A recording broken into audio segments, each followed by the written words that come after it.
గండిబాబ్జీ గన్నదీసి బెదిరించి ఉప ఎన్నికల్లో దోణరాజు గెలుపుకి కారణమయ్యారు అని చెప్తా ఉంటారు. ఆ అటాక్ని సర్దుకోవడానికి నేనేదో గన్ తీసాను బెదిరించారు, కానీ ఫార్మ్ అంతా కూడా మీరు ఉన్న టైంలోనే ఇక్కడ డెవలప్ అయిందని చెప్తారు కదా, మరి ఎందుకు అది ప్రజలకి రిజిస్టర్ కాలేదు? ప్రజలు నాకు బండారికి తేడా చూసుకుంటే ప్రజలు ఎప్పుడూ కూడా నిన్నే ఎక్కువ ఆదరించారు. ఇక్కడ వాసుబల్ తట్టుకోవడానికి గండిబాబ్జీ ఏం చేయదలిచారు అసలు? తెలుగుదేశం టైంలో మనం ఎంత అభివృద్ధి చేశాము విశాఖపట్నంలో అంటే మాకు వెతుక్కోవడానికి అసలు ఆ పనులు లేవు. మంత్రి అమర్నాథ్ మీద ఒక ఘాటైన విమర్శలు లేదు, చేశారు. ఇప్పుడే మాట్లాడాను. ఎందుకు?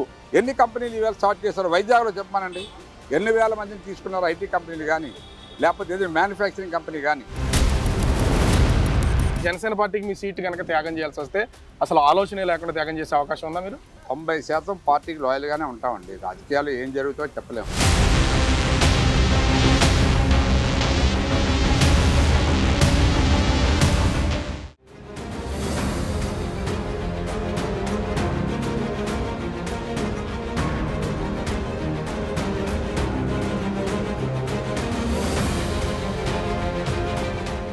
ముప్పై ఏళ్ల రాజకీయ జీవితంలో అదృష్టం ఉన్నా కూడా ఒక ప్రజాప్రతినిధిగా ఎక్కువ కాలం సాగినటువంటి వ్యక్తి బహుశా గండిబాబ్జీ గారు అనుకుంటా. ప్రస్తుతం మనతో పాటు ఆయన ఉన్నారు. ఎన్నికల క్యాంపెయిన్ కూడా ఆల్రెడీ స్టార్ట్ చేసినట్టున్నారు. సార్ నమస్తే. నమస్తే సార్, 30 సంవత్సరాల నుంచి దాదాపుగా రాజకీయాల్లో ఉన్నారు. సో అసలు మీ రాజకీయ జీవితం ఎలా స్టార్ట్ అయింది? ఎందుకు రాజకీయాల్లోకి రావాలనుకున్నారు? దాని వెనకే ఉన్న మోటో ఏమైనా ఉందా మీకు? మోటో ఏం లేదండి. నేను చదువుకున్నప్పుడే లా చేశాను. లా చేసిన తర్వాత ప్రాక్టీస్ చేసుకోవాలి అనే ఉద్దేశంతో నేను ప్రాక్టీస్ స్టార్ట్ చేశాను. అప్పటికే పాస్ అయిన వెంటనే ఎన్రోల్ అవ్వడం. ఎన్రోల్ అయిన తర్వాత 89లో మా గ్రామంలో పంచాయతీ ఎన్నికలు వచ్చాయి. ఆ పంచాయతీ ఎన్నికల్లో మాకేంటంటే రిజర్వేషన్ వచ్చింది, ఎస్సీ రిజర్వేషన్ మా గ్రామం ఫస్ట్ టైం. సో అప్పుడు ఎస్సీ కుర్రవాళ్ళు 4 పోటీ పడుతుంటే ఒక కుర్రవాడు నా దగ్గరకు వచ్చి, మీరు నాకు సపోర్ట్ చేయండి సార్, నాకు మీరుంటే డెఫినెట్గా గెలుస్తానని అనగానే, అరే మేము రాజకీయాలు ఎందుకురా, నేను ప్రాక్టీస్ చేసుకొని అనవసరంగా నన్ను ఎందులో లాక్కండి ప్రాక్టీస్ చేసుకోవాలంటే, నేను మళ్ళీ రోజు ఏదో టైంలో వచ్చేసి తినేస్తున్నాడు ఆ క్యాండిడేట్. నేను అప్పుడు ఆలోచించా, మనం కూడా ఈ టైంలో ఎంటర్ అయితే బాగుంటుందేమో, వాడికి సపోర్ట్ చేసే బదులు మనం వాడితో పాటు ప్రయాణం చేస్తే బాగుంటుందని ఆ కుర్రోడిని సర్పంచ్గా చేయడానికి మేము నిర్ణయం తీసుకొని నేను అప్పుడే ఆలోచించుకున్నాను, నేను ఎందుకు ఎమ్మెల్యే అవ్వకూడదు ఈ కాన్స్టిట్యున్సీలో. పరవాడలో ఎక్కువ శాతం వెలమలకే అవకాశం వస్తుంది కాబట్టి ఎప్పటికైనా కష్టపడి పనిచేస్తే నాకు అవకాశం వస్తుంది ధైర్యంతో ఆ విధంగా రాజకీయాలు ఎంటర్ అయ్యి, అప్పుడు రిజర్వేషన్ కాబట్టి unanimous ward member, unanimous vice president. అంటే వైస్ ప్రెసిడెంట్ అంటే ఇంకా కంట్రోల్, పంచాయతీ కంట్రోల్ అంతా నేను తీసుకున్నా. ఒక 7-8 నెలలకే వారికి అప్పుడు చెక్ పవర్ సర్పంచ్ ఫ్రీగా ఉండేది. ఇప్పుడు ఆ సెక్రటరీ వ్యవస్థ ఉండేది కాదు. చెక్ రాయాలంటే రాసి పట్టుకెళ్ళిపోవడం వాడు. ఆ విధంగా వాడు ఏం చేసేవాడు, పంచాయతీ డబ్బులన్నీ సుమారు ఒక 5-6 లక్షలు తినేసాడు. అప్పుడే 5-6 లక్షలు అంటే చూడండి. 9 నెలలు అయ్యేసరికి ఈ వ్యవహారం బాగాలేదండి, వాడిని సస్పెండ్ చేయించి నేను సర్పంచ్గా ఛార్జ్ తీసుకొని మళ్ళీ సర్పంచ్గా మొదలుపెట్టాను జీవితం. అంటే రాజకీయ జీవితం స్టార్ట్ అయినప్పుడు రాజకీయాన్ని ఒరిజినల్ రాజకీయం అంటే మనం ఏం చేయాలో ముందే ప్లాన్ చేసుకోవాలి సార్. అవతలవాడు ఎవడో మనల్ని కొడుతున్నాడు అంటే, కొడితే వాడు ఎలా కొడతాడు, మనం ఎలా దెబ్బలు కాయాలి, మనం ఎలా రిప్లై కొట్టాలనేది నేర్చుకోవాలి. మరి లేకపోతే ఆలోచించుకోవాలి. కొట్టగలుగుతాం, లేకపోతే మనం కాయవచ్చు. మనకు ఐడియా ఉండాలి. రాజకీయాల్లోకి వచ్చిన మీకు వైఎస్ రాజశేఖర రెడ్డి ప్రధానమైన అనుచరుడు, రాజశేఖర రెడ్డి మనిషి అనే ఒక ముద్ర ఉంది స్టార్టింగ్లోనే. మీకు ఎందుకు ఆ ముద్ర పడిపోయింది? రాజకీయాల్లో ఆయన ప్రభావం మీ మీద ఉందా? కొనతాల రామకృష్ణ గారు మాకు అప్పుడే 89లోనే ఎంపీగా పోటీ చేస్తూ రాజశేఖర రెడ్డి గారు అనుంగు మిత్రుడిగా, నన్ను అడిగితే ఒక విధంగా కొలీగ్గా ఆయన పార్లమెంట్లో అడుగుపెట్టి బాగా సన్నిహితంగా వీళ్ళ ఫ్యామిలీ వాళ్ళ ఫ్యామిలీ ఎక్కడికి కావాలంటే అక్కడికి టూర్లకు వెళ్ళడం, పండగలకి పబ్బాలకి కలుసుకోవడం చేస్తుంటే అతనికి అంత ఇంపార్టెంట్ ఇచ్చినప్పుడు అతనికి మేము అంత ఇంపార్టెన్స్ ఇచ్చాను నేను రామకృష్ణ గారికి. ఇంకా చావోరేవో రాజకీయాలు చేస్తే అతనితోటే చేయాలనే ఉద్దేశంతో నిర్ణయం తీసుకొని రామకృష్ణ గారిని ఫాలో అవ్వడం మొదలుపెట్టాను. 1999లో జరిగిన ఉప ఎన్నికల్లో గండిబాబ్జీ గన్నదీసి బెదిరించి 99 కాదు, ఇంచుమించుగా జరిగినటువంటి ఈ ఉప ఎన్నికల్లో దోణరాజు గెలుపుకి కారణమయ్యారు అని చెప్తూ ఉంటారు. అంటే ముందు నుంచి ఉన్నటువంటి ఆ యారగెన్సీనైనా ఇప్పుడు చూస్తేనేమో ధవన్ రాజ్ గండిబాబుజీ ఇంత సైలెంట్గా కనపడుతున్నారు. ఇప్పుడు కూడా చర్యకి ప్రతిచర్య ఉంటుందండి, అంతే తప్పితే అదే యాటిట్యూడ్తో మేము ఉండం ఆ రోజు. ఎందుకంటే మమ్మల్ని అక్కడ ఒక 100 మంది మమ్మల్ని అటాక్ చేస్తారనే ఉద్దేశంతో మేము వెళ్ళి సరదాగా మోటార్ సైకిల్ మీద వెళ్ళాం. మమ్మల్ని ఎవరు గుర్తుపట్టలే, ఎమ్మెల్యేని కూడా గుర్తుపట్టలే. అందువల్ల ఆ అటాక్ని సర్దుకోవడానికి నేనేదో గన్ తీసాను బెదిరించారు, కానీ మేమేం ఊరికే. ఎందుకు అసలు గన్ను తీసి బెదిరించాల్సినంత నెసెసిటీ ఎందుకు వచ్చింది? గన్న లేదు కదా, గన్ తీస్తే వెంటనే పోలీసులు మమ్మల్ని 10 నిమిషాల్లో 5 నిమిషాల్లో అరెస్ట్ చేశారు. దొరకాలి కదా గన్ను. ఎంతమంది పోగయ్యారు అనుకుంటారో ఆ రోజు, అంతమంది పోగయ్యారు. మమ్మల్ని కొట్టేస్తే అడ్రస్ ఉండదు. ఆ భయంతో నేను ఇలా జోబులు మామూలుగా చేయట్టుకొని ఆర్గ్యూ చేస్తున్నాను. ఎవడో అన్నాడు అదే గన్ తీస్తున్నట్టున్నాడు అని, ఆ గన్నని గోల పెట్టారు అంతే తప్పితే అక్కడ గన్ను లేదు, ఏమీ లేదు. ఈ లోపల 5 నిమిషాల్లో పోలీసు వ్యాన్ వచ్చి, పోలీసులు 2 వ్యాన్లతో వచ్చి మమ్మల్ని అందరినీ కూడా ఆ వ్యాన్లో ఎక్కించారు. మరి గన్న పట్టుకోవాలి కదా నా జేబులోంచో ఎక్కడి నుంచో. అంటే రాజశేఖర్ రెడ్డి మీద మీరు చూపించినటువంటి ఆ అభిమానమో లేదా ఆయనకు అనుచరుడిగా ఉన్నారు అన్న ఒక్కదాని వల్లనా మీకు 2004లో పరవాడ నుంచి సీట్ రావడానికి కారణం? డెఫినెట్గా. ఎందుకంటే రామకృష్ణ గారు ఏం చెప్తే చేసే పరిస్థితి రాజశేఖర రెడ్డి గారు. అప్పుడు అతను ఏం చెప్తే జిల్లాలో అది నడిచే పరిస్థితి. అప్పుడు ఆయన ఒక 3 టికెట్లే అడిగాడు, నాది కనబాబురాజుది ఆయనది. మా 3 టికెట్లు ఫస్ట్ అనౌన్స్ అయిన తర్వాత మిగతా ధృవరాజు గారు అప్పటికి వ్యతిరేకం అయిపోయారు. రాజశేఖర రెడ్డి గారికి, రామకృష్ణ గారికి ఆయనకి పడక అట్లా వ్యతిరేకం అయిపోతే అతను కొన్ని సీట్లు అతను కూడా పోటీ చేశాడు. ఆఖరి జీవితంలో ఒకసారి మంత్రి చేద్దామని. ఆ మంత్రికి అవకాశం రాలే. రాజశేఖర రెడ్డి గారు ఏం చేశారంటే రామకృష్ణ గారికి ఇచ్చారు మంత్రి. ఆ మంత్రి రావడం వల్ల ధృవరాజు గారు బాగా వెక్స్ అయ్యి ఇక రాజకీయాలు చేయడం అనవసరం అని చెప్పి మానేసే దశలో సడన్గా ఆయన బాగోక చనిపోయారు. ఆ చనిపోయిన తర్వాత మీకు తెలుసు ధృవరాజు గారు బై ఎలక్షన్లో వాళ్ళ అబ్బాయిని పెట్టి గెలిపించి శ్రీనివాసుని గెలిపించే బాధ్యత మాకు అప్పచెప్పారు రాజశేఖర రెడ్డి గారు. సో ఆ బాధ్యత తీసుకున్నాం. ఆ వేళ నుంచే ఎలక్షన్లో ఎక్స్పెండిచర్ అనేది హై బడ్జెట్లో స్టార్ట్ అయింది అక్కడి నుంచే. ఎందుకు ఇంత అనుచరుడిగా ఉన్నటువంటి గండిబాబుజీ సడన్గా రాజశేఖర రెడ్డి చనిపోయిన తర్వాత వారసుడిగా వచ్చినటువంటి జగన్మోహన్ రెడ్డి వెంట నడవలేకపోయాడు? అసలు ఎందుకు వద్దనుకున్నారా మీరు? మేమైతే మీరు ముందు అదే ప్రజలు అర్థం చేసుకోవాలి, కార్యకర్తలు కానీ. కార్యకర్తలకైతే తెలుసు, ప్రజలకు తెలియదు. మేము అతను పార్టీ ఇంకా పెట్టలే, పార్టీ పెడతారు అనే రూమర్ వచ్చింది. ఆల్మోస్ట్ ఆల్ అతను కలిస్తే డిసైడ్ అయిపోయాడు.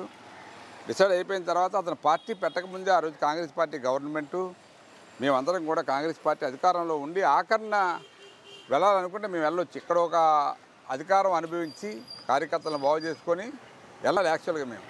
కానీ ఆయన రాజశేఖర రెడ్డి గారి కొడుకు కాబట్టే మనం రాజశేఖర రెడ్డి గారికి ముఖ్య అనుచరులు మనం సపోర్ట్ చేయకపోతే ఎట్లాగనే ఉద్దేశంతో రామకృష్ణ గారు మేము కలిసి అతను వెనక నడ్డాన్ని నిర్ణయించుకొని అతను వెనక వెళ్ళాం. కానీ అతనికి ఎందుకో రామకృష్ణ గారి యాటిట్యూడ్ నచ్చలే. ఇతను సలహాలు ఇవ్వడం అనేది అతనికి నచ్చలేదు. అంటే స్వయంగా రాజశేఖర రెడ్డి గారితో ప్రయాణం చేసినప్పుడు జగన్మోహన్ రెడ్డి గారిని కూడా మీరు ఖచ్చితంగా చూసే ఉంటారు కదా, స్వయంగా చూసాం. అంటే అప్పటికి ఇప్పటికి ఏమైనా మార్పు ఉందా? ఆయన మార్పు గ్యారంటీగా ఉంటుంది. వాళ్ళ నాన్నగారిలాగా మంచి చెడు ఆలోచించే ఏం లేదు.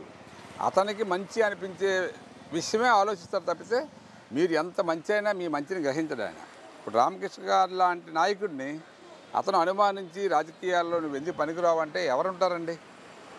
నువ్వేం చెప్పింది చెయ్యవు, నువ్వేదో ఒక ప్లాన్ చెప్తావు అంటాడు అంతే. ఇప్పుడు అతను ఏంటంటే చాలా జాగ్రత్తగా ఆలోచించి స్లోగా నిర్ణయాలు తీసుకుంటాడు. అది ఒకటే మైనస్. మేము కావాలని జగన్ మేము వదిలేదు. జగన్ మమ్మల్ని అందరినీ కూడా తగిలేసి సస్పెండ్ చేశాడు బలవంతాన 2016లో. వధువు తర్వాత మేము అతను వచ్చినప్పుడు అతను కలవలేదని, ఆ ప్రాంత పర్యటన జరిగినప్పుడు మేము అటెండ్ అవ్వలేదని ఒక కసితో మాకు కబరే చెప్పలేదు. అప్పటికి అమర్నాథ్ అని జిల్లా ప్రెసిడెంట్గా పెట్టాడు. 2 జిల్లాలకి అతనే ప్రెసిడెంట్. ఆ అమర్నాథ్ అనేవాడు అప్పటికే పార్లమెంట్ మెంబర్గా ఓడిపోయాడు. ఎక్కడ విజయమ్మ ఓడిపోయింది. ఆ ఓడిపోయిన దీంట్లో రామకృష్ణ గారికే ఎక్కువ పాత్ర ఉంది, సరిగ్గా పనిచేయలేదు. నేను అనకాపల్లిలో పార్లమెంట్కి సమంగా సహకరించలేదు అమర్నాథ్ అనే వాదుతోటి మమ్మల్ని ఇదే ఊపులో సస్పెండ్ చేసి పార్టీ నుంచి బయటకు పంపించారు. అంతేనా? లేకపోతే మీకంటే జూనియరు రాజకీయాల్లో అప్పటికే ఓడిపోయినటువంటి వ్యక్తిని మీరేమో అప్పటికి ఎమ్మెల్యేగా ఉన్నటువంటి వ్యక్తి కావడంతో అమర్నాథ్ని జిల్లా ప్రెసిడెంట్ చేశారు కాబట్టి దాన్ని వద్దనుకునే ఉద్దేశంతోనే అతని కింద పనిచేయలేకే మీరు పార్టీలోంచి బయటకు వచ్చారా? అతని కింద పనిచేయడానికి మేము నిర్ణయం తీసుకొని ఉన్నాం కదా. అతను ప్రెసిడెంట్ అయిన తర్వాత 6 నెలలు 7 నెలలు ఉన్నాం. రామకృష్ణ గారి కంటే కొంచెం ప్రెస్టేజ్ ఉంటుంది, అతను పెద్ద నాయకుడు కాబట్టి. మేము అలా కాదు, పార్టీ ఏం చెప్తే అది చేద్దామని నిర్ణయం తీసుకున్నప్పుడే ఫాలో అయ్యాం. కానీ మాకు మెసేజ్లు ఉండేవి కావు, రామకృష్ణ గారికి మెసేజ్లు ఉండేవి కావు. ఇలాంటప్పుడు మనం ఎన్నాలంటే ఇలా రాజకీయం చేస్తామని నేను ఎన్నోసార్లు రామకృష్ణ గారిని అడిగితే చూద్దాం, టైం రాని, టైం వెయిట్ చేద్దాం అంటే వెయిట్ చేసే లోపలే ఈ తుఫాన్ జరగడం, తుఫాన్లో మేము అందరం కూడా వెళ్ళకపోవడం, మమ్మల్ని సస్పెండ్ చేయడం జరిగింది. ఎందుకు 2004 తర్వాత 2004లో గెలవడం, అక్కడి నుంచి ఇప్పటి వరకు ప్రత్యక్ష ఎన్నికల్లో పోటీ చేయకుండా ఉండిపోయారు? ఆ కారణం ఏంటి? ఎవరు ఆయన పోటీ చేస్తాం 2009లో ఆయన పోటీ గెలుపు అనేది లేకుండా పోయింది. గెలుపు లేకుండా చాలా నేరో మార్జిన్లో 2009లో నేను ఓడిపోయాను. కారణం ఏంటంటే ముందు ఒక కాపుల అమ్మాయికి టికెట్ ఇచ్చారు, తోట విజయలక్ష్మి. ఆవిడ దగ్గర మళ్ళీ మేము ఆ బీఫామ్ క్యాన్సిల్ చేసి నేను తీసుకున్నాను. నేను తీసుకున్నప్పుడు అది ఏమైందంటే ఆ అమ్మాయి కాపు సామాజిక వర్గానికి చెందిన అమ్మాయి కాబట్టి కాపులందరూ నాకు వ్యతిరేకం చేశారు ఆ రోజు. ఆ కాపులు వ్యతిరేకం చేయడం వల్ల నేను 3000తో ఓడిపోయాను. రాజశేఖర్ రెడ్డి మరణం అనేది మీ రాజకీయ జీవితాన్ని మైనస్ చేసేసింది అనుకోవచ్చు. అడ్డంకి మైనస్. లేకపోతే ఈవేళ మేము ఈ జిల్లాలో మేము ఏం చెప్తే జరగాలి. ఇవాళ వీసారెడ్డి ఎవడొస్తారు ఇక్కడికి? అంతా పాతుకుపోయి క్యాడర్ అంత స్ట్రాంగ్ ఉండాల్సిన పరిస్థితిలోంచి ఈరోజు ఈ పరిస్థితిలో ఉన్నాం, మీకు తెలిసిందే కదా. 2014 తర్వాత మీరు అంటే 19 ఎలక్షన్కి టీడీపీలోకి జాయిన్ అయిపోవాల్సిన పరిస్థితి. అప్పటికే మీరు కాంగ్రెస్ వాదిగా ముద్రపడ్డారు. ఒకవేళ పార్టీలోని సస్పెండ్ చేయకుండా ఉంటే జగన్కి అనుసరిగా ఉండేవాళ్ళు. మరి ఎందుకు టీడీపీలోకి రావాల్సి వచ్చింది? అదే అతను సస్పెండ్ చేయడం వల్లనే ఏది ఇక ఫ్యూచర్ రాజకీయాల గురించి ఆలోచించుకుంటే మనకు ఆల్టర్నేటివ్ పార్టీ కనబడేది తెలుగుదేశమే. రామకృష్ణ గారు మరి ఎందుకో డిలే చేశారు. డిలే చేయడం వల్ల నేను సర్వేశ్వరరావు కూడా ఇద్దరు సొంత నిర్ణయం తీసుకొని సర్వేశ్వరరావు మాట్లాడాడు చంద్రబాబు గారితో, మనకు ఏదైనా సముచిత గౌరవం ఇస్తా అన్నారు, ఏదైనా మంచి పదవి ఇవ్వచ్చు, నువ్వు ఉంటే చాలన్నా నాకు సపోర్ట్గా అన్నాడని. నేను అప్పటికే ఈయన చెప్తుంటే వినలేదు కదా, ఇతను రాడనే ఒక నమ్మకంతో మేమిద్దరం వెళ్ళి 5000 మందిని విజయవాడ తీసుకెళ్ళి పార్టీలో కల్పించి జాయిన్ అయిపోయాం. ఎందుకు ఆ లాయల్టీని మెయింటైన్ చేయడం కోసమేనా 2019లో మీరు అసలు కనీసం టీడీపీని సీటు కూడా అడగలేదు? లాయల్టీ కాదు, అడిగాము మీకు. ఎందుకంటే అప్పటికే చాలా విషయాలు డిస్కస్ చేశారు పార్టీ వాళ్ళు, ఇవ్వాలనుకున్నారు. కానీ ఎవరిని కూడా మార్చడం లేదు కాబట్టి మార్చలేము ఇప్పుడు క్యాండిడేట్ని, నీకు ఎమ్మెల్సీ ఇస్తామని చెప్పి తొలి మీటింగ్ మా సభవనంలో పెట్టారు, ఎలక్షన్ మీటింగ్ చంద్రబాబు గారు. ఆ మీటింగ్ అందరు జనాల్లోనే అనౌన్స్ చేశారు. కానీ ఇప్పటికీ కూడా అంటే ఒక పక్కన టీడీపీతో ట్రావెల్ చేస్తూనే మరోపక్క బండారు సత్యనారాయణమూర్తి మీకు అప్పటికే కాంగ్రెస్ పార్టీలో మీరు పోటీ చేసినప్పుడు మీకు ఒక అపోనెంట్గా ఉన్నటువంటి వ్యక్తి, అట్లాంటి వ్యక్తితో కలిసి ప్రయాణం చేయాల్సి వచ్చినప్పుడు, ఎందుకంటే మీకు పరవాడలో కానీ ఆ చుట్టుపక్కల పెందుర్తి కానీ చాలా పట్టుందని చెప్తూ ఉంటారు, ఎందుకు ఆ తర్వాత మీకు ఆయనకి ఆ రైవలరీ అనేది ఏమైనా కొనసాగిందా? రైవలరీ కొనసాగింది. ఎందుకంటే నన్ను పార్టీలో జాయిన్ అయినప్పటికీ నన్ను ఎక్కడా కూడా ఇన్వాల్వ్ చేయాలి, ఏ ప్రోగ్రాంలో కానీ గవర్నమెంట్ ప్రోగ్రామ్స్లో కానీ లేకపోతే నా కార్యకర్తలకి నా మనుషులకి కానీ ఒక్క పని కూడా చేయనివ్వకుండా అడ్డుకున్నాడు ఆయన. అయినా నేను ఓపికతో ఉన్నా. కారణం ఏంటంటే ఇప్పుడు మనం చెయ్య కాలగానే కొండొదిలేస్తే పగిలిపోద్దని ఉద్దేశంతో అలా నేను ఓపిక పట్టి చంద్రబాబు గారిని ఒక దగ్గర ఈ ఇన్ఛార్జ్ చేసే ముందు అడిగాను నేను, సార్ మీరు ఏదో డెసిషన్ తీసుకోకపోతే నా రాజకీయ జీవితం నాశనం అయిపోతుంది, మిమ్మల్ని నమ్ముకొని వచ్చాను, నాకు ఎవరో గాడ్ ఫాదర్. కానీ అప్పటికే మీ క్యాడర్ చాలా ఉంది కదా, ఎందుకంటే పరవాడలో పోటీ చేశారు, పరవాడ నుంచి పెందుర్తికి నియోజకవర్గం మారినా కూడా మీ క్యాడర్ అంత ఉంది. మరి మీ క్యాడర్ మొత్తం అంతా అన్యాయం అయిపోయింది అనిపించలేదు ఎప్పుడు? అన్యాయమే, అదే చెప్తున్నాను. వాళ్ళు నేను ఎక్కడున్నా బాగు చేసుకోగలనే ధైర్యం, నేను ఎమ్మెల్యే అయితే చాలు, నేను వైజాగ్లో ఎమ్మెల్యే అయినా పెందుర్తిలో ఎమ్మెల్యే అయినా కాదు, క్యాడర్కి ఎలాగైనా మనం సాయం చేయాలనుకుంటే ఎక్కడో దగ్గర ఎమ్మెల్యే పదవి ఉంటే పర్వాలేదనే ఉద్దేశంతో చంద్రబాబు గారిని పదే అడిగాను, పెందుర్తి నాకు ఇవ్వండి సార్, ఇంకా ఆయనకి కష్టము అని చెప్పినప్పుడు ఆయన సర్వే చేసి అంతా ఓకే, మీకు ఇవ్వాలంటే నాకు చాలా ప్రాబ్లమ్స్ ఉంటాయి, మరి వాళ్ళ అల్లుడు ఉన్నాడు, తర్వాత అచ్చెన్నాయుడు ఉన్నాడు, ఇవన్నీ తట్టుకోవడం ఇప్పుడు కష్టం, ఇప్పుడు ఏమొద్దు, నీకు మాడుగిలా లేదా సౌతా నువ్వు నిర్ణయం తీసుకో అంటే, నేనైతే ఆలోచించి మా కుర్రవాళ్ళతో నేను కూడా అనుకొని సౌత్ ఇవ్వండి సార్ అని చెప్తే సౌత్ ఇన్ఛార్జ్. అంటే సౌత్ అంటే మీరు కోరుకున్నారు, మీరు అంటే పరవాడ ఎమ్మెల్యేగా పనిచేసిన ఆ టైంలోనే దాదాపుగా ఫార్మా ఇండస్ట్రీ మొత్తం ఫార్మా అంతా కూడా మీరు ఉన్న టైంలోనే ఇక్కడ డెవలప్ అయిందని చెప్తారు కదా, మరి ఎందుకు అది ప్రజలకి రిజిస్టర్ కాలేదు? ప్రజలు ఎందుకు దాన్ని యాక్సెప్ట్ చేసి మిమ్మల్ని అక్కడ కావాలని కోరుకోకుండా? ప్రాబ్లం ఏంటంటే అప్పుడు ప్రజలు నాకు బండారుకి తేడా చూసుకుంటే ప్రజలు ఎప్పుడూ కూడా నిన్నే ఎక్కువ ఆదరించారు. మీకు 2014లో ఏమైందంటే జనసేన ఏదైతే కలిసిందో జనసేన ఓట్ల వల్ల యువత అంతా కూడా తెలుగుదేశం పార్టీకి వేసారు. అక్కడ బండారా అని కాదు, అక్కడ దానివల్ల అప్పుడు నేను ఓడిపోయాను తప్పితే, లేకపోతే డెఫినెట్గా ఆ రోజు ఈ పవన్ కళ్యాణ్ పార్టీ కానీ సపోర్ట్ చేయకపోతే నేను గెలిచి ఉండేవాడు 2014. అంటే ఇప్పుడు రానున్న ఎన్నికలకు సంబంధించి మీకంటూ ఇప్పుడు అటు పెందుర్తి కానీ పరవాడ మీ సొంత ఏరియాల్లో మీకంటూ ఒక సపరేట్ క్యాడర్ ఉంది. మరి ఇప్పుడు బండార్కి మీ క్యాడర్ సహకరించే అవకాశం ఉందా? అంటే ఇది ఏదైనా రాజకీయంగా చిచ్చు పెట్టాలనే ఉద్దేశం ఏం కాదు. ఏమి లేదు. ఇప్పుడు ముందు మనం ప్రభుత్వాన్ని ఏర్పాటు చేయాలి. ఎవరికి సీట్ వస్తే అది గెలవాలి ఇప్పుడు. ఎందుకంటే మా నాయకుడు ఒక శపథం చేశాడు, నేను ప్రభుత్వాన్ని ఏర్పాటు చేస్తే తప్పితే అసెంబ్లీలో అడుగు పెట్టినాను.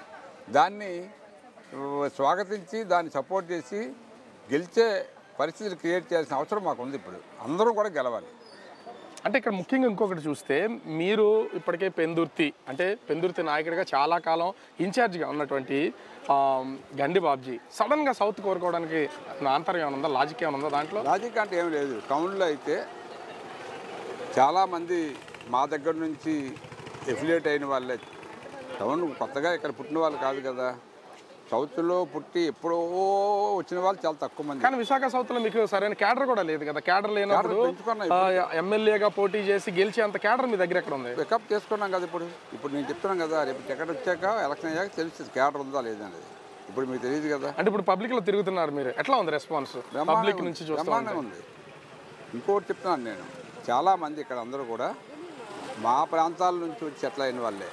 మేము కూడా 1940 నుంచి వైజాగ్ టచ్ ఉంది మాకు. చెరుకు సప్లై చేసేవారు మేము, బంగారు తీగని. నేను ఇక్కడే చదువుకున్నా, ఇక్కడే పెరిగా, అన్నీ ఇక్కడే ప్రాక్టీస్ చేశా డిస్ట్రిక్ట్ కోర్టులో. ఇవన్నీ నాకు అడ్వాంటేజెస్ ఉన్నాయి. చాలామంది ఇక్కడ చేస్తేనే బెటర్ అని చెప్పి నాకు సలహా ఇచ్చింది. అంటే ఇక్కడ ప్రస్తుతం సిట్టింగ్ ఎమ్మెల్యేగా ఉన్నటువంటి వాసుపల్లి గణేష్ కూడా మీ టీడీపీ నుంచి గెలిచినటువంటి వ్యక్తి ఇప్పుడు వైసీపీలోకి వెళ్ళిపోయి వాళ్ళతో కలిసి ఉన్నారు. అంటే ఇద్దరు ఒకప్పుడు కలిసి ఎన్నికల్లో పార్టిసిపేట్ చేసినటువంటి వాళ్ళు, ఎన్నికల క్యాంపెయిన్ చేసినటువంటి వాళ్ళే. కానీ ఇప్పుడు అతనే మీకు ఒక అపోనెంట్ అయ్యాడు. సహజం కదా అది. ఏం చెప్తారు వాసుపల్లి గణేష్ గురించి, నియోజకవర్గ డెవలప్మెంట్ గురించి? డెవలప్మెంట్ అయితే చాలా ఘోరంగా ఉందండి. ఏమీ డెవలప్మెంట్ అవ్వదు. చూసారా, నేను ఏమంటున్నానంటే ఆ స్లమ్స్ ఎలా ఉన్నాయో అలాగే ఉన్నాయి. కాలనీలు కట్టారు, ఎప్పుడో కట్టిన కాలనీస్ కొన్ని, కాంగ్రెస్ గవర్నమెంట్ కట్టినవి కొన్ని, టీడీపీలో కట్టినవి కొన్ని. నేను ముఖ్యంగా కోరేది ఏమిటంటే డ్రైనేజీ వ్యవస్థని, అక్కడున్న ఆ రోడ్స్ ఏవైతే ఉన్నాయో ఆ రోడ్స్ అన్నీ కూడా క్లీన్ చేసి నీట్గా మంచి ఏవైతే ఉన్నాయో పార్కింగ్ టైల్స్ టైప్లో దాన్ని డెవలప్ చేయాలి. మనం వెళ్తే నీట్గా ఉండాలి. నాకు ఒక విజన్ ఉంది, ఈ కాలనీస్ అన్నీ కూడా అలా డెవలప్ చేద్దామని. తర్వాత ఈ కాలువలన్నీ కూడా సముద్రంలోకి వెళ్ళడానికి సరైన మార్గం లేదు. పోర్టు పొల్యూషన్ ఉంది, పొల్యూషన్ కంట్రోల్ చేయలేదు. మేమేమంటామంటే ఓపెన్ డస్టింగ్ ఉండకూడదు అసలు, ఓపెన్ అన్లోడింగ్ లోడింగ్ ఉండకూడదు అసలు. బల్క్ ఏదైతే ఉందో బొగ్గు, సిమెంటు, లేకపోతే పాస్ఫేటు, గంధకం ఇలాంటివన్నీ కూడా ఓపెన్ కాస్టింగ్లో మీరు డంప్ చేయకూడదు. అంటే అసలు అది సాధ్యమేనా? ఇంత ఉన్నటువంటి దానికి అసలు అది సాధ్యమేనా? ఎందుకు అంటే ఇన్ని ప్రభుత్వాలు వచ్చినాయి, ఇంతమంది ఎమ్మెల్యేలు వచ్చారు, ఇంతమంది చేయలేంది గండి బాబ్జీ వల్ల మాత్రం ఎందుకు సాధ్యం? ఎందుకంటే నాకు ఆ నమ్మకం ఉంది. ఇప్పుడు వస్తున్నటువంటి సిఆర్ఆర్ ఫండింగ్ ప్రజలకు ఖర్చు పెట్టట్లేదా, లేదా మాయమైపోతుంది అనుకో? ఖర్చు పెట్టలేదు, వాళ్ళు ఇష్టం ఖర్చు పెట్టుకుంటున్నారు. ఎక్కడ ఖర్చు పెడుతున్నారు చెప్పండి. ఈ రోజుకి ఇవన్నీ కూడా ఎంత నీట్గా ఉండాలి. ఇవన్నీ కూడా నేను చెప్పేది అది. ఈవేళ మీరు ఒక 20,000 కోట్లు 10,000 కోట్లు పెడితే బ్రహ్మాండంగా రూఫింగ్తో తయారు చేసుకొని గొడవలు తయారు చేయాలి. మీరు సిట్టింగ్ ఎమ్మెల్యే మీద ఇప్పుడు పోటీకి వెళ్తున్నారు. ఇప్పటికే ప్రజల్లో డైలీవర్ ఎమ్మెల్యే అంటూ, డైలీవర్ వాసుపల్లి అంటూ ప్రతిరోజు ప్రజల్లో ఉంటూనే ప్రజల్లో తిరుగుతున్నటువంటి వ్యక్తి. మరి అట్లాంటి వ్యక్తి మీద పోటీకి వెళ్తున్నటువంటి గండి బాబ్జీ ఏ విధంగా గెలుస్తాడనేది ఏమో ఉంది. ప్రజలకి ఒక మంచి చేస్తాడు, అతను ప్రజలకి ఏం చేశాడో చెప్పండి ముందు, అప్పుడు నేను మాట్లాడతాను. ప్రజలకి మంచి చేస్తామని నమ్మకం కలిగితే ఎవరినైనా గెలిపిస్తారు ప్రజలు. ఇవాళ ఏదో అతనికి పదవి ఉంది కాబట్టి 2 రోజులు వెనకాల ఎవడో తిరగచ్చు. మీకు ఉదాహరణ వాసుపల్లి అసలు ప్రజలకి ఏమీ చేయలేదు, ఏమీ చేయకుండానే 5 ఏళ్ళు గడిచిపోయింది అనుకోవాలా? అంతే అనుకోవాలి. అతను సొంతంగా ఈవేళ ఈ ఏరియాని డెవలప్ చేస్తానని, నేను ప్రజల కోసమే జాయిన్ అయినా అతను స్టేట్మెంట్ ఇస్తుంటాడు. వైసీపీలో జాయిన్ అయినాక ప్రజల కోసం ఏం చేశాడో మాకు చెప్పమానండి. సో ఇక్కడ వాసుపల్లిని తట్టుకోవడానికి గండి బాబ్జీ ఏం చేయదలిచాడు? అసలు మీ ప్లాన్ ఆఫ్ యాక్షన్ ఏంటి? అసలు ప్లాన్ ఆఫ్ యాక్షన్ ప్రజల్లోకి వెళ్ళడం, ఇది మాట్లాడడం, మేము పని చేస్తాం మీకు. అతను ఏం పని చేశాడో చెప్పండి. అతను మిమ్మల్ని వాడుకొని 2 సార్లు ఎమ్మెల్యే అయ్యాడు. తెలుగుదేశం పార్టీని, ఈ లోకల్ జనాన్ని వాడుకొని 2 సార్లు ఎమ్మెల్యే అయ్యాడు. ఎమ్మెల్యేగా అతను సాధించింది చెప్పానండి, నేను చెప్తాను. మమ్మల్ని అడిగారు, ఒక రిపోర్ట్ అడిగారు, తెలుగుదేశం టైంలో మనం ఎంత అభివృద్ధి చేశాము విశాఖపట్నంలో అంటే. మాకు వెతుక్కోవడానికి అసలు పనులు లేవు. ఏం చేశాడు చెప్పమంటే? అంటే మొత్తం అంతా పూర్తి అయిపోయిందని మీ ఉద్దేశం? మొత్తం అంతా అవ్వలేదు అర్థం. అంటే ఎవరు? వాసుపల్లి ఏమి చేశాడు అంటే ఏం చేశాడు అనేది ఆలోచించుకుంటే ఏం చేయలేదు. ఎంతసేపు చూసినా ఫిషింగ్ హార్బర్ బాగు చేస్తున్నాడు, అది బాగు చేయలేదు. తర్వాత ఏమో వీళ్ళందరికీ టిట్కో ఇల్లు ఇచ్చేస్తానన్నాడు. ఆ కట్టిన ఇల్లు కూడా ఏమైంది ఈవేళ అందరికీ డీడీలు కట్టించారు తెలుగుదేశం వాళ్ళకి. ఆ డీడీలు కట్టించి వాళ్ళని మోసం చేసి ఈవేళ కొత్తగా మళ్ళీ ఓట్లు వేయాలి కాబట్టి వాళ్ళ కోసం వైసీపీ వాళ్ళ కోసం ఈ ఇళ్ళన్నీ ఇలా మోసం చేసి కేటాయిస్తున్నాడు. ఎందుకు తరచూ ఫిషింగ్ హార్బర్ కానీ లేదా దీని చుట్టుపక్కల ఉన్నటువంటి మత్స్యకారుల సమస్య కానీ ఎప్పుడు ఉత్పన్నం అవుతుంటుంది? ఎందుకు ఆ సమస్యలు పరిష్కారం కావట్లేదు? దాని గురించి ఏమైనా మీరు చేసే అవకాశం ఏమైనా ఉందా? డెఫినెట్గా మీరు చూస్తారు కదా, నాకు అవకాశం వచ్చి ప్రభుత్వం వస్తే ఇది ఫిషింగ్ హార్బర్ అవునా కాదా అని మీరు దాన్ని చూస్తే అర్థం చేసేలా చేద్దామని ఒక ఐడియా ఉంది, మనకు ఒక ప్రణాళిక ఉంది. వాళ్ళకి సెంట్రల్ గవర్నమెంట్ 150 కోట్లు ఇచ్చింది. దాన్ని ఖర్చు పెట్టుకోవడానికే ఈవేళ కొట్టుకు చేస్తున్నారు, నాకు కాంట్రాక్ట్ కావాలి, నాకు కాంట్రాక్ట్ కావాలని. ఆ 150 కోట్లు ఖర్చు పెట్టి వేళ కొంత డెవలప్ అవును కదా. మీరు వెళ్ళండి, అక్కడికి వెళ్తే అడుగు పెట్టలేము, ఎంత ఘోరంగా ఉంటుందో తెలుసు. ఒకసారి మీ నియోజకవర్గం నుంచి ఒక్కసారి బయటికి వెళ్తే తరచూ మీరు ఎప్పుడు మాట్లాడినా కూడా మంత్రి అమర్నాథ్ మీద ఒక ఘాటైన విమర్శలు చేస్తారు. ఇప్పుడే మాట్లాడాను. ఎందుక అతను మాట్లాడే మాటలు అసలు ఆకాశానికి భూదేవికి ఎంత తేడా ఉంది, అంత తేడా ఉంటుంది. అతను వయసేటి, వాడు చేసే పదవులేటి, ఒకసారి మంత్రి అయిపోతే అన్నీ అయిపోయినట్టే. చంద్రబాబు విమర్శించే స్థాయి, లోకేష్ని విమర్శించే స్థాయి ఉంది అతనికి. అతను బ్రతికేంటి తెలుగుదేశం పార్టీ కార్పొరేటర్ ఇస్తే ఈవేళ లీడర్గా ఎలివేట్ అయ్యాడు, లేకపోతే ఇంట్లో పడుకోవాడు. అంటే ఒక కార్పొరేటర్గా ఉన్నటువంటి వ్యక్తి మీలాంటి సీనియర్స్ అందరం దాటికి మంత్రి అయిపోవడం వల్ల మీకు మాకే అక్కర్లేదండి ఇలాంటి మంత్రిగా. ఎంపీ గారు ఇప్పుడు వైజాగ్ ఏం చేశాడు చెప్పానండి? ఎన్ని కంపెనీలు తెచ్చాడు? ఒక కంపెనీని తెచ్చాడా? ఒక 1000 మందికి ఉద్యోగాలు ఇచ్చాడు చెప్పానండి. 13 లక్షల కోట్ల రూపాయల అగ్రిమెంట్లు తీసుకున్నామని చెప్పారు ఇక్కడ ఇండస్ట్రీ సమితిలో. ఎన్ని కంపెనీలు ఈవేళ స్టార్ట్ చేశారు వైజాగ్లో చెప్పానండి? ఎన్ని వేల మందిని తీసుకున్నారు ఐటీ కంపెనీలు కానీ, లేకపోతే ఏదో మ్యానుఫ్యాక్చరింగ్ కంపెనీ కానీ. మేము చెప్తున్నాం, కియా ఫ్యాక్టరీ తీసుకొచ్చారు ఈవేళ. ఎంత బ్రహ్మాండంగా ఉంది ఆంధ్రాలో కియా ఫ్యాక్టరీ అంటే. దానికి ఇంకొక ఫ్యాక్టరీ కడదామంటే వాళ్ళకి పర్మిషన్ ఇవ్వలే జగన్. మద్రాసు పోయి కట్టుకున్నారు వాళ్ళు. ఇక్కడ వ్యక్తిగత విమర్శలకు పోవద్దని చెప్తున్నటువంటి మీలాంటి నాయకులు చాలా మంది కూడా నేను మీరు మాట్లాడుతూ అసలు వాళ్ళ కుటుంబ చరిత్ర ఏంటి, వాళ్ళ తల్లి ఏంటి, వాళ్ళ నాన్నమ్మ ఏంటి అని ఎక్కడికో వెనక్కి ఆడవాళ్ళ మీదకి వెళ్ళి విమర్శలు చేసేంత పరిస్థితికి వచ్చేసి నేను కూడా మాట్లాడిన అలాంటివి. కానీ నిన్న ఆయన లోకేష్ని విమర్శించే స్థాయి, చంద్రబాబు నాయుడు గారిని విమర్శించే స్థాయి చూస్తే అతని మాటలకి పొందరికి ఏమైనా ఉందండి? పప్పకుండా తెస్తాడా? ఇది తెలివైన అతనేనా? మేము చాలా కొండలు తేవాలి అతని మీద. అంటే ఇప్పుడు స్టేజ్ మీద ప్రజలందరి సమక్షంలో కోడిగుడ్లను చూపించినప్పుడు లేని ఇబ్బంది మీకు పప్పుకొండ చూపిస్తే మాత్రం కలిగే బాధ ఏంటి అసలు? నేను చెప్పింది ఎప్పుడు స్టార్ట్ చేశారు, ఎవరు స్టార్ట్ చేశారు, దీనికి కథ ఏంటో మీరు చెప్పాలా. కథ ఆడు స్టార్ట్ చేయబట్టే కదా ఇవన్నీ వచ్చాయి. మీకు అర్థమైందా? ఇవన్నీ కూడా స్టార్ట్ చేసే ముందు ఆలోచించుకోవాలి, ఏది విమర్శ చేయాలి, ఏది విమర్శ చేయకూడదని తెలుసుకుని మాట్లాడితే ఎవరో అపోజిషన్ కూడా మాట్లాడరు కదండి. కానీ మీకు అనిపించలేదా నిన్న మీరు చేసినటువంటి విమర్శలో తల్లి గురించి, వాళ్ళ నాన్నమ్మ గురించి వెనక్కి వెళ్ళిపోయారు? కొద్ది ఇబ్బంది అయినా కూడా ఇటువంటి షాక్ ఇవ్వకపోతే వాడు ఏం చేసుకుంటారు చేసుకోమనండి. ఆ నోరు తగదు, వాడికి ఏముందండి నోరు మాట్లాడడానికి. ఒకడు ఏదో మంత్రి అయిపోయినంత మాత్రం పోలీసులు వేసుకొని తిరిగేసి అయిపోద్దా? నేను అనేది ఏంటంటే, చిన్న వయసులో మంత్రి అయ్యావు, నీ ప్రాంతానికి ఏం చేసావు, ఈ విశాఖపట్నానికి ఏం చేసావు ఆలోచించుకోవాలి కదా నువ్వు. ఇదిగో నేను మంత్రిగా ఇగో ఇలా కాదు వెళ్ళారు, నేను ఉన్నప్పుడు ఇన్ని కంపెనీలు తెచ్చా, ఇన్ని ఉద్యోగాలు ఇచ్చాను. మీకు అర్థమైందే? మీకు ఇన్ని ఉద్యోగాలు ఇచ్చాను, ఈ విశాఖపట్నంలో ఈ పని చేశానని చెప్పగలిగితే చాలు. అర్థమైందే? సో ఇక్కడ ప్రధానంగా చూస్తే మీరు దాదాపుగా 5 సంవత్సరాల నుంచి ఒక పక్కన విస్తృతంగా నియోజకవర్గంలో ప్రచారం చేస్తున్నారు, కార్యకర్తలతో తిరుగుతున్నారు, ఇంత చేస్తున్నారు కదా. ఒకవేళ ఇప్పుడు జనసేన పార్టీ మాకు సౌత్ సీట్ మాకు కావాలని చెప్తుంది. ఇలాంటి నేపథ్యంలో ఒకవేళ మీ అధినేత కనుక జనసేనకి పార్టీ కేటాయించే పక్షంలో ఎట్లాంటి స్టెప్ తీసుకోబోతారు గణబాబు గారు? పార్టీ ఏ నిర్ణయం తీసుకుంటే దానికి ఫాలో అవడానికే ట్రై చేస్తాం మేము, అంతకన్నా వేరే ఆలోచన లేదు. పార్టీ నేను అనుకోవడం అన్నీ మంచి చేస్తానని అనుకుంటున్నాను. అన్నీ ఆలోచించే నిర్ణయాలు తీసుకుంటారు. వాళ్ళకున్న ఇబ్బందులు వాళ్ళకు ఉంటాయి. కాన్స్టిట్యున్సీలోనే మనకు బోల్డ్ ఇబ్బందులు ఉంటాయి. అలాంటిది రాష్ట్రం మొత్తం మీద ఎంతమందిని సాటిస్ఫై చేయాలి, ఎంతమంది సీట్లు ఇవ్వాలి, ఎవరికి ఇవ్వాలి, ఇప్పుడు మనం ఈ పొత్తులో కొన్ని పోతాయి, వాళ్ళని ఎలా బతిమాలాలి, ఇవన్నీ చాలా కష్టం అతనికి ఒక నాయకుడిగా. సో మా నాయకుడు ఏ నిర్ణయం తీసుకున్నా స్వాగతిస్తాం. డెఫినెట్గా పార్టీ అనేది గెలిస్తే చాలా అవకాశాలు వస్తాయి ఎవరికైనా. సో ఒకవేళ జనసేన పార్టీకి మీ సీటు కనుక త్యాగం చేయాల్సి వస్తే అసలు ఆలోచనే లేకుండా త్యాగం చేసే అవకాశం ఉందా మీరు? మరి అంతకన్నా వేరే మార్గం లేదు కదా. ఇప్పుడు మనకి మాట్లాడతాం ఏమండి, మరి నేను ఇంతకాలం నమ్మకం చేశాను కదా, నన్ను మార్చడం కరెక్ట్ కాదని చెప్తాం మా ఉద్దేశం. అంటే 2019లో కూడా ఇలాగే సీట్ను వదులుకున్నారు, ఇప్పుడు కూడా అలాంటి పరిస్థితి అయితే వదులుకోవడం సిద్ధం అంటే పార్టీకి లాయల్టీ కోసం, అంటే ఒక పేరు. నేను 90% పార్టీకి లాయల్గానే ఉంటామండి. రాజకీయాలు ఏం జరుగుతుందో చెప్పలేము. మనం మీరు చూశారు ఆళ్ళ రామకృష్ణారెడ్డి వెళ్ళాడు వెంటనే కాంగ్రెస్లోకి, మళ్ళీ వెంటనే నెల కూడా అవ్వలే మళ్ళీ వచ్చేసాడు వైఎస్ఆర్కి. అంటే ఇందులో మనం ఒక సందర్భాన్ని పెట్టి నిర్ణయం తీసుకోవాలి తప్పితే ఊరికి ఆవేశపడిపోయి నిర్ణయాలు తీసుకుంటే నష్టం. మేము ఇప్పటికే 15 సంవత్సరాల గ్యాప్లో ఉన్నాం. భగవంతుడి దయ వల్ల మాకు ఈసారి అన్నీ సమకూరుతాయనే ఆలోచన ఉంది. డెఫినెట్గా మాకు చౌత్ టికెట్ మాకే వస్తుంది నమ్మకం ఉంది. ఎక్కడి నుంచే పోటీ చేస్తాను నమ్మకం ఉంది కాబట్టి గెలుస్తాను నమ్మకం కూడా. ఫైనల్గా ఆళ్ళ రామకృష్ణారెడ్డి గురించి మాట్లాడారు కాబట్టి, వైఎస్ షర్మిల మీ రాజశేఖర రెడ్డి గారి బిడ్డ, మీరు జగన్తో నడవలేదు, వైఎస్ షర్మిల గారు ప్రస్తుతం కాంగ్రెస్ పార్టీ నడిపిస్తున్నటువంటి పొజిషన్, అంటే మీ పార్టీకి ఏమన్నా ఆవిడ వల్ల మైనస్ ఏమైనా ఉందనుకుంటున్నారా? మైనస్ ఉండదు అనుకుంటాను నేనైతే. మాకు ప్లస్సే ఉంటుంది అనుకుంటున్నాను. ఎందుకంటే కాంగ్రెస్ ఓటింగ్ అనేది ట్రెడిషనల్గా వైసీపీకి వెళ్ళిపోయింది.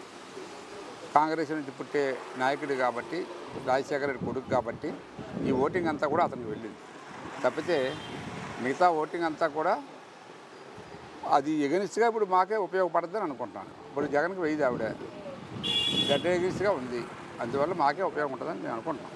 సో ఓవరాల్గా చూస్తే కనుక మొత్తం సౌత్ నియోజకవర్గాన్ని అటు వాసుపల్లిని వాసుపల్లి గణేష్ని ఓడించడానికి సిద్ధంగా ఉన్నారు గండిబాబు. రెడీ, గ్యారంటీగా ఓడిస్తాం. సో మొత్తానికి చూడొచ్చు ఓ పక్కన ఇంత వాడివేడిగా రాజకీయం జరుగుతున్న 2024లో ఖచ్చితంగా ఎన్నికల్లో అటు జనసేన పార్టీకి సీటు త్యాగం చేయాలని మాత్రమో అధినేత చెప్తే త్యాగం చేయడానికి కూడా సిద్ధమే, కానీ నాకు సీట్ ఇస్తే మాత్రం ఖచ్చితంగా గెలిచి తీరుతానని గండి బాబుజీ చెప్తున్నటువంటి పరిస్థితి. కెమెరామెన్ అరుణ్తో రాజు బిగ్ టీవీ, విశాఖపట్నం.